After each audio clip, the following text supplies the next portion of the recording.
अस्सलाम वालेकुम जुनैद भाई। ये अभी मैंने आपसे बात की थी और ये आप जो इतना नॉन सीरियसली इस बात को ले रहे हो कि आपको ये मजाक लग रहा है कि ये फ़ेक न्यूज़ है और नंबर झूठे हैं और ये कोई बीमारी इतनी नहीं, ये बहुत ख़तरनाक बीमारी है। मैं फ्रंट लाइन पर हूँ, मैं अपने हज़ार बेड के हॉस्पिटल के अंदर जो एक्सपर्ट्स हैं मैं उनमें से एक हूँ। हम लोग दिन रात काम कर रहे हैं। आम तौर पर मैं 10 पेशेंट का ख्याल रख रहा होता हूँ। अभी 2 डॉक्टर एक वक्त में होते हैं जो हर मैं 40 का ख्याल रखता हूँ, वो 40 लोगों का ख्याल रख रहा होता है। और पता है, ये ज़्यादातर लोग वही आ रहे हैं कि जो लॉकडाउन का रिस्पेक्ट नहीं करते हैं, जो कि मिल रहे हैं, घूम रहे हैं, फिर रहे हैं, जो नमाज़ पढ़ने भी जा रहे हैं, जो अपने माँ बाप से भी मिल रहे हैं, जो आप भी कर रहे हो। ऐसे थोड़ी होता है यार। अभी यहाँ पे एक रशियन चर्च है जिसने, हम लोगों ने जब लॉकडाउन लगाया था तो उस रशियन चर्च के बड़े ने यही बोला था कि ये घर में बैठने का टाइम थोड़ी, ये तो खुदा से नाराज़गी की बात हो जाएगी। ये तो खुदा के पास आने का मौका है कि खुदा के पास आओ और गिड़गिड़ा के बोलो कि माफ़ कर दे और ये भला टल जाए। पिछले 2 हफ्ते में इन लोगों के उस चर्च के 50 लोग मर गए। इस हद तक का बुरा हाल हुआ था कि हम लोग को फ़ौजियों को भेजना पड़ा था इनके घरों पे, कि वो घर के बाहर फ़ौजी खड़े हुए थे बंदूक के साथ कि निकलने नहीं दें किसी को। और जैसे ही हम लोग थोड़ा पीछे हटें कि ये लोग घर से नहीं निकल रहे हैं तो चलो पीछे हटो, पीछे हटे तो इन लोगों के यहाँ घर में दावत हुई है, 300 लोगों की शादी हुई थी। अब आ रहे हैं इनके 50 साल के लोग, 40 साल के लोग, 30 साल के लोग, लड़के आ रहे हैं। फेफड़े ही बंद हो गए हैं, किडनियाँ भी बंद हो गई हैं, सबके सब डायलिसिस पे हैं। और इन लोगों के 10वें 12वें दिन इन लोगों का दिल भी रुक जाता है काम करना। तो हम लोग तो साफ साफ बात करते हैं इन लोगों को, जब भी ये एडमिट होते हैं हम लोग कहते हैं भाई इनका दिल रुकेगा तो हम लोग एक चीज़ करते हैं, चेस्ट कंप्रेशन करते हैं। आपने फिल्मों में देखा होगा कि दिल रुक गया है तो शॉक दे रहे हैं, चेस्ट कंप्रेस कर रहे हैं, तो उस वक्त आसपास भीड़ होती है डॉक्टर्स की, नर्सेज़ की, कि बारी बारी सब कंप्रेस कर रहे होते हैं। और हर बार कंप्रेस करते हैं थोड़ी सांस बाहर जाती है तो हम लोग सब एक्सपोज हो रहे होते हैं उससे। तो हम लोग उनसे साफ बात करते हैं कि हम लोग कंप्रेशन नहीं करेंगे, कि तुम लोगों की बेवकूफ़ी की वजह से, कि तुम लोगों को जो हम लोग इतने टाइम से बोल रहे हैं कि घर में बैठो, घर वालों से नहीं मिलो, दोस्तों से नहीं मिलो, तुम लोग क्योंकि बात नहीं मान रहे थे, हम लोग अपनी ज़िंदगी मज़ीद रिस्क में नहीं डालेंगे। वैसे ही हम लोग रिस्क में डाल चुके हैं। वैसे ही हम लोग, जब तुम लोगों के घर वालों का ख्याल रख रहे होते हैं, हम लोगों की ज़िंदगी जान जान पर आई हुई होती है यार। पता है मैं कितनी प्रोटेक्शन पहन के जाता हूँ? मैं 2 मास्क होते हैं, एक N95 होता है, उसके ऊपर एक और मास्क होता है, उसके ऊपर इतने बड़े गॉगल होते हैं, पिक्चर सेंड करूँगा। ऊपर से टोपी होती है, फिर गाउन पहनते हैं, फिर ग्लव्स पहनते हैं, फिर जूतों के कवर डालते हैं, फिर जाते हैं, निकलते हैं, सब कुछ कपड़े उतारते हैं, हाथ धोते हैं, वापस क्या नाम है गाउन अप होते हैं, फिर दूसरे पेशेंट के रूम में जाते हैं। सर 40 दफ़ा मैं कर रहा होता हूँ हर रोज़ रात को। और जो दूसरा डॉक्टर है वो भी यही कर रहा होता है। हाल इतना बुरा हो गया कि जिन पेशेंट्स के रूम में हमें जाना नहीं होता, उन पेशेंट्स के रूम में हम लोग जा भी नहीं रहते। हम लोग नर्स अंदर जो बैठी होती है, हम लोग उसको इशारों से बताते हैं कि ये करना है। थोड़ा सा दरवाजे के खोलते हैं, कोई आईवी ख़त्म हो गई तो आईवी देते हैं और बस ख़त्म, बाहर वापस आ जाओ। उसको जो अंदर है उसको अंदर रहने दो, जो हम लोग बाहर है बाहर आने दो। हम लोग अपने दोस्तों से नहीं मिल रहे हैं। ये हाल है कि मेरे साथ जो डॉक्टर्स जिनकी फैमिलीज़ हैं, जिनकी नर्सेज जिनकी फैमिलीज़ हैं, वो अपने बच्चों से नहीं मिले हैं पिछले 1 महीने से। कोई भी नहीं मिला है अपने अपने घर वालों से। ठीक है, हम लोग आते हैं। इस तरह मैं अपना बताता हूँ कि मैं जिन कपड़ों में हॉस्पिटल के अंदर होता हूँ, वो कपड़े मैं हॉस्पिटल में उतारता हूँ, उधर की लॉन्ड्री मशीन में डालता हूँ, जो कि स्पेशल लॉन्ड्री मशीन होती है सैनिटाइजेशन वाली, उसमें डालता हूँ, नहाता हूँ, दूसरे कपड़े पहनता हूँ। फिर उन कपड़ों में जब मैं हॉस्पिटल से बाहर आता हूँ, मैं घर पे आता हूँ तो दरवाजे पर अपने सारे कपड़े उतारता हूँ, बास्केट में डालता हूँ, डायरेक्ट वापस जाता हूँ, दूसरी दफ़ा नहाता हूँ और फिर तीसरी तीसरी चेंज करता हूँ। मैं रोज़ाना 3 कपड़े बदली कर रहा हूँ, सिर्फ इसलिए कि मुझे वायरस नहीं लगे। तो जब मैं इतनी प्रोटेक्शन कर रहा हूँ तो आप लोग क्यों नहीं कर रहे हो प्रोटेक्शन इतनी? मतलब नमाज़ पढ़ने का मकसद क्या है? इस ऐसे मौके पर बाजमात पढ़ने का मकसद क्या है? यूँ तो ज़िंदगी भर नमाज़ पढ़ी नहीं है किसी ने।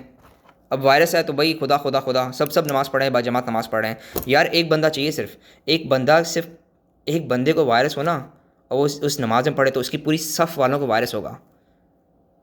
तो इस्लामी तौर पे इसका रिस्पॉन्सिबल कौन? क़यामत के दिन कौन कौन उठाया जाएगा? कि जब तुम्हें पता है, जब तुम्हें हर न्यूज़ चैनल पे तुम्हारी गवर्नमेंट बोल रही है, तुम बाकी लोगों को देख रहे हो, जब तुम्हें पता है बाकी, यार हमारे यहाँ 1000 लोग मरे थे कल रात को, 1000 लोग। 7 पेशेंट तो मेरे मरे हैं। तो यार इसको प्लीज़ इतना इतना लाइटली मत लो। ये कोई वक्त नहीं है कि आप नमाज़ पढ़ने जा रहे हो, आप अपने माँ बाप से मिलने जा रहे हो और आपके माँ बाप दूसरे दूसरे अपने भाई से मिल रहे हैं। तो फ़र्ज़ करो एक बंदे को है, फ़र्ज़ करो मुस्तफ़ा को खुदा ना खास्ता किसी से वायरस लगा है, अपने दोस्त से वायरस लगा है। उसको शुरू के 10 दिन में कुछ भी नहीं पता चलेगा, ठीक है, कोई सिम्टम नहीं आएगा, कोई खांसी कोई नज़ला नहीं आएगा, पर वो वायरस से इन्फेक्ट कर रहा होगा। सिर्फ बात करते हो ना, सामने कोई खड़ा होता है उसे महसूस होता है ना कि उसके चेहरे पे हवा लग रही होती है। कुछ लोग बात करते हैं थूक उड़ते जाती है, ये सारी वायरस से भरा हुआ है यार, ठीक है। तो ये आप मिले हो, आपको तो कोई बाज़ार सिम्टम नहीं आ रहा, आपको सिम्टम आएगा 10 दिन बाद, जब वो खांसी, गले में इच होगी, सांस फूलने लगेगी, ये 10 दिन बाद आती हैं सारी चीज़ें। शुरू के 10 दिन कुछ नहीं होता आपको, पर आप इन्फेक्ट कर रहे होते हो। तो अगर मुस्तफ़ा को हुआ है तो उसने आपके वालिद साहब को दिया, उसने अदनान को दिया, उसने आप बाकी आपकी बहनों को दिया, ठीक है, अपने बहनोइयों को दिया, और उसने आपको दिया, आप घर पर आए, आपने अपनी अपनी बेगम को दिया, अपने बच्चों को दिया, आप नमाज़ पढ़ने गए, आपने उन लोगों को दिया, ठीक है। तो इसका ज़िम्मेदार कौन? ऐसी ऐसी नमाज़ों का मकसद क्या है कि जब आप जा रहे हो और आप लोगों को, और पता है आप शायद बच जाओगे, आपके वालिद साहब थोड़ी बचेंगे इस चीज़ से। वो वेंटिलेटर पे जाएंगे तो उसका रिस्पॉन्सिबल कौन? उनकी जान जाएगी, रिस्पॉन्सिबल कौन? फिर तो आप डॉक्टर को मारोगे ना कि हम हमारे डॉक्टर ने मार दिया, डॉक्टर ने मार दिया, मारा तो आपने। तो ये कोई वक्त नहीं है, प्लीज़ इन इन चीज़ों से परहेज़ करो। मतलब ये क्या है, मतलब मासियाँ घर पे आ रही हैं, आपके ड्राइवर घर पर आ रहे हैं, मतलब इन किस किस किस बात का इतना रिस्क ले रहे हो? छुट्टी करो इन सबकी।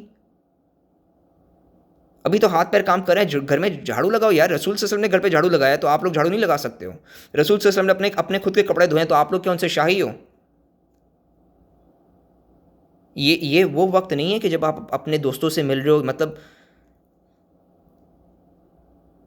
देखो, मेरी एस्टिमेट के मुताबिक ना 1.5 लाख लोगों को कराची में वेंटिलेटर की ज़रूरत पड़ेगी अगर ये वायरस अपने उरूज पे आया ना। जैसा ये यहाँ पर उरूज पे आया हुआ है, ये इटली में उरूज पे आया हुआ है, ये स्पेन में उरूज पर आया हुआ है, ये चाइना में उरूज पे आया हुआ है।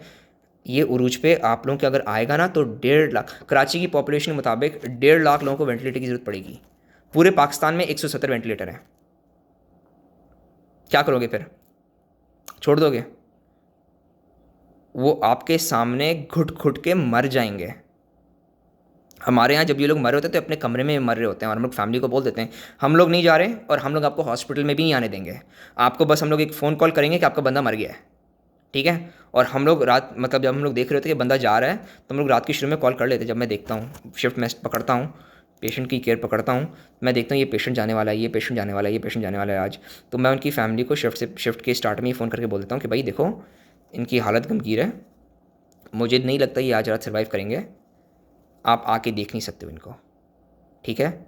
और मैं जो मेरी नर्सेज है ना, मैं उनको भी कमरे से बाहर निकलवा लूँगा, क्योंकि उनको रिस्क पर डालने का कोई फ़ायदा नहीं कि बंदा जाने वाला ही है।